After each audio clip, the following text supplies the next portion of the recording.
നമ്മുടെ ഗവൺമെന്റ് എന്തൊക്കെ ജനങ്ങൾക്ക് കൊടുത്തു. കൂടുതലും വാഗ്ദാനങ്ങളാ കൊടുത്തത്.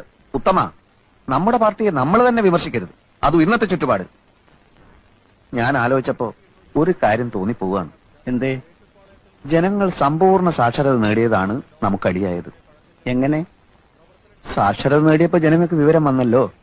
അതുകൊണ്ടാണോ ഇത്തവണ അവർ നമുക്ക് വോട്ട് ചെയ്യാത്തത് എന്നാണ് എന്റെ സംശയം. അത് ശരിയാ, ജനങ്ങൾക്ക് നല്ല ബുദ്ധി വന്നാ പിന്നെ അവരെല്ലാ പാർട്ടിക്കാരെയും കല്ലെറിഞ്ഞ് കൊല്ലാനിടയുണ്ട്.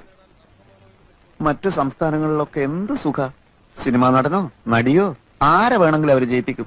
കാരണം അവിടെ സാക്ഷരതയില്ല, വീരാരാധന മാത്രമല്ലേ ഉള്ളൂ. അതൊക്കെ പോട്ടെ, ചില്ലറ വല്ലതുണ്ടോ പരിപ്പുടയ്ക്കും ചായക്കും? എല്ലാം തീർന്നില്ലേ? തെരഞ്ഞെടുപ്പ് കഴിഞ്ഞ പിന്നെ വീട്ടിൽ കയറിയിട്ടില്ലല്ലോ, പിന്നെ ഇവിടുന്ന കാശ്.